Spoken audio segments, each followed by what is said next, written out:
미세먼지란 무엇일까? 미세먼지의 동그라미. 이 글에서는 미세먼지를 설명할 거구나 라고 보시면 되겠습니다. 미세먼지는 대기 중에 떠다니다가 흩날려 내려오는 10 마이크로미터 이하의 먼지를 의미하며 가로 열어 미세먼지는부터 정의라고 적어주세요. 뜻에 대한 설명이죠. 먼지 알갱이의 크기에 따라 미세먼지와 초미세먼지로 구분한다. 알갱이의 크기의 밑줄, 구분의 밑줄. 여기까지 이해됐죠?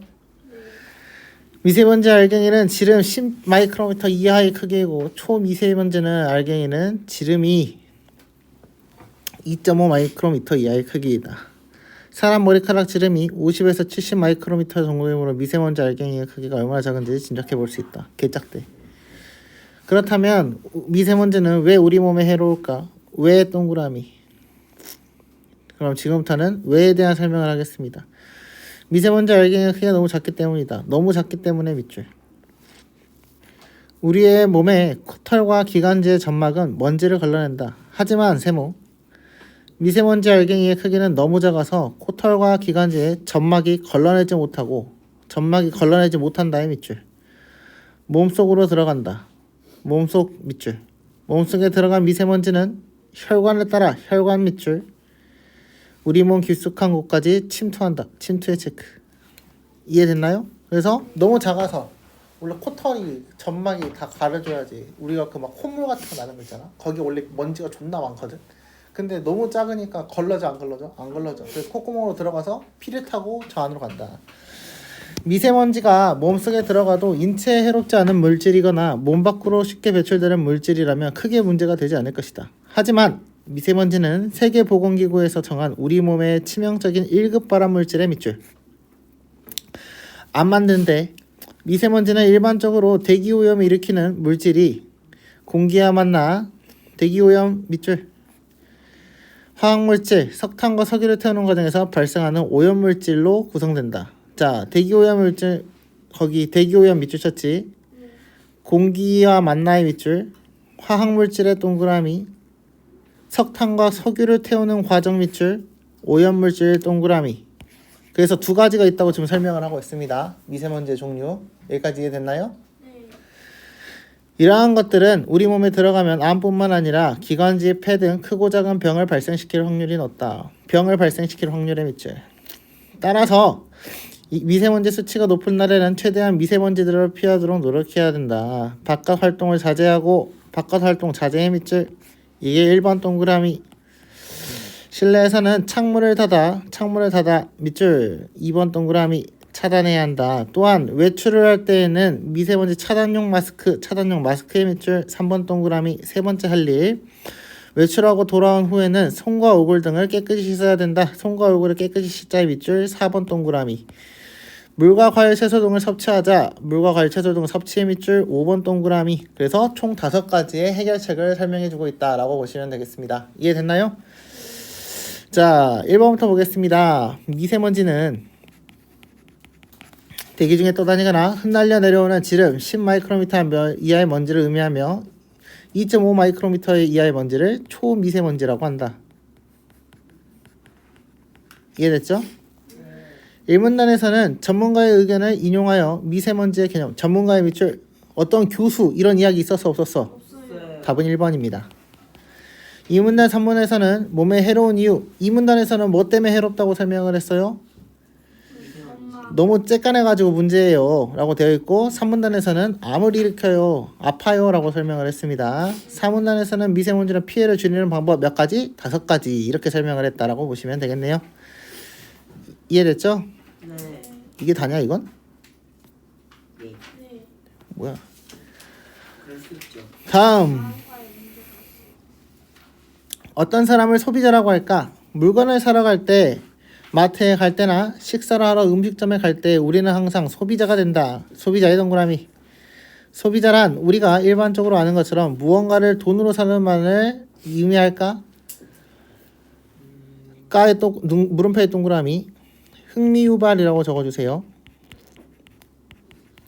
이 질문에 정확하게 답을 하려면 경제학적으로 소비자를 무엇이라고 정의하는지를 알아야 한다. 경제학적 밑줄, 정의의 밑줄. 자, 그래서 지금부터 뭘 설명해야겠다? 정의에 대한 이야기를 하겠다. 소비자란 상품이나 서비스를 소비하는 사람을 의미한다. 거기에 밑줄, 상품이나 서비스를 소비하는 사람. 이게 바로 정의죠. 여기까지 이해됐나요? 이때의 소비란 돈이나 물건, 시간, 노력 등을 써서 없앰이라는 의미다. 이를 고려하면 소비자는 상품이나 서비스를 써서 없애는 사람을 가리킨다. 어떤 상품 혹은 서비스를 써서 없앤다는 것은 결국 그것을 실제로 사용한다. 실제로 사용의 밑줄. 그래서 경제학에서 소비자를 최종 수요자의 밑줄. 그래서 소비자는 뭐랑 똑같다? 최종 수요자라는 단어와 같다라고 이야기를 하고 있습니다. 이해됐죠? 이러한 관점에서 보면 우리가 동네 과자 가게에서 먹고 싶은 과자를 사면 가로 열어 우리가부터 여기서 뭐예요? 예시가 쓰였다라고 보시면 되겠죠. 바로 소비자가 된다. 반면 세모 과자 가게 주인은 과자 회사에서 구입했지만 최종적으로 그것을 먹어 없애는 사람이 아니기 때문에 소비자가 아닌 판매자가 된다라고 되어 있습니다. 가로 닫으세요. 판매자의 동그라미. 이해됐나요? 소비자가 아니라 판매자를 하는 이유 최종적으로 얘가 소비를 하는 게 아니기 때문이야. 이해됐지? 오케이. 한편 과자를 만드는 과자 공장은 가로 열어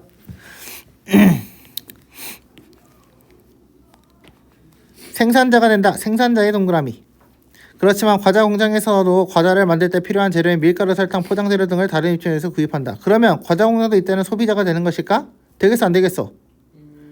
되지 않을까요? 안 되겠지. 그냥 소비자가 뭐라고? 최종 수요자라고. 오케이? 봐봐. 밀가루, 설탕, 포장재료를 샀어. 그치? 근데 결국에 그걸 돈 주고 사는 데는 누구야? 맨 마지막에. 너네지? 네. 너네가 최종 소비자가 되는 거지. 오. 이해됐어요? 그래서 과자 공장에서 사용하는 과자의 재료들은 결국 과자로 만들어져 소비자에게 전해진다. 소비자에게 전해진다의 밑줄. 따라서 이런 경우에 과자 공장은 이러한 재료들을 잠깐 쓰는 거지. 그치? 사서 잠깐 쓰니까 뭐다? 사용자다. 사용자의 동그라미. 이해됐죠? 다만 과자를 만드는 기계나 공장에서 일하는 사람들이 착용하는 작업복 등은 작업복의 밑줄. 작업복은 뭐야? 그 사람들이 바로 쓰는 거지. 너네가 작업복 사냐? 안 사? 안 사지. 과자 살 때 작업복 안 사잖아. 그러니까 뭐다? 이것들을 소비하는 측면에서는 과자 공장도 소비자다라고 이야기를 하고 있습니다. 이해됐나요? 그러니까 누가 맨 마지막에 이걸 처먹고 버리냐야. 이해됐지? 오케이. 이처럼 상황에 따라 생산자와 소비자의 역할이 바뀌기도 하기 때문에 바뀌기도 밑줄. 생산자와 소비자를 항상 명확하게 구분할 수는 없다의 밑줄. 경제활동을 하는 사람이라면 누구든지 생산자이면서 동시에 판매자, 소비자가 될 수 있다는 점을 기억하고 바람직한 경제생활을 하자의 밑줄. 이게 바로 뭐예요? 이 글의 핵심이 되겠습니다. 이해됐죠? 과자 공장은 과자를 만드는 생산자이면서 구매하여 잠깐 사용하는 사용자이기도 하며 과자 공장의 직원을 입는 작업복은 뭐다? 소비자의 역할을 한다. 그러니까 생산자일 수도 있고 판매자일 수도 있고 소비자일 수도 있다라고 이야기를 하는 거죠. 이해됐나요? 오케이. 각 문단에 대한 설명을 적절하지 않은 것은 1문단은 앞으로 이야기할 중심 내용에 대한 질문을 던지고 있다. 물음표 있었어 없었어? 있어요. 맞는 말이죠. 2문단에서 1문단에서 언급한 중심 대상에 사전적 의미를 제시하고 있다. 사전적 의미를 제시하고 있나요? 아니요. 경제적 의미를 제시하고 있죠? 그래서 틀렸습니다. 4문단에서는 3문단에서 구체적인 사례를 반복하며 입장을 정리하고 있다. 맞는 말이죠? 네. 다음 5번 보겠습니다. 기억 니은에 들어가기에 적절한 말은 자 과자 가게 주인입니다. 과자 가게 주인이 판매자가 되겠죠? 과자를 구매한 사람은 소비자가 되는 겁니다. 이해됐죠? 예. 윗글의 내용으로 적절하지 않은 것. 소비의 개념은 사용의 의미를 포함한다. 맞아요? 틀려요? 맞는 말이죠? 최종 수요. 끝까지 써서 없애는 사람이니까. 사용자와 소비자는 모두 무언가를 써서 없앤다 라고 되어 있습니다. 맞아요? 틀려요? 틀리지 않아요. 틀린 것 같죠? 네. 어? 사용자가 아니에요. 사용자가 아니죠. 그래서 2번에 대한 이야기고. 상황에 따라 소비자와 생산자 역할은 바뀔 수 있다. 맞는 말이고요. 소비자에 대한 경제학적 개념은 우리의 상식과 다를 수 있다. 다르다고 설명을 했습니다. 판매자는 돈을 주고 상품을 구입해도 그것을 최종적으로 소비하지 않는다. 그렇죠? 최종 소비하는 것은 바로 뭐예요? 소비자에 대한 이야기였다. 이해됐죠? 기억에 대한 설명으로 적절하지 않은 것은 기억은 뭐에 대한 이야기? 기억이 어딨어? 그거 소비자. 네, 소비자. 아, 오케이. 경제활동의 상황에서 판매자이면서 생산자가 될 수 있다. 맞는 말이지. 네. 다 순서가 바뀔 수 있다 했지. 상품을 만드는 과정에서 잠깐 동안 사용하는 사람이다. 이건 뭐예요? 사용자에 대한 이야기죠. 네. 그러니까 2번이 틀렸다라고 보시면 되겠습니다. 3번 돈뿐만 아니라 시간의 노력을 들여 상품을 써서 없애는 사람의 밑줄. 이게 바로 소비자의 정의였고요.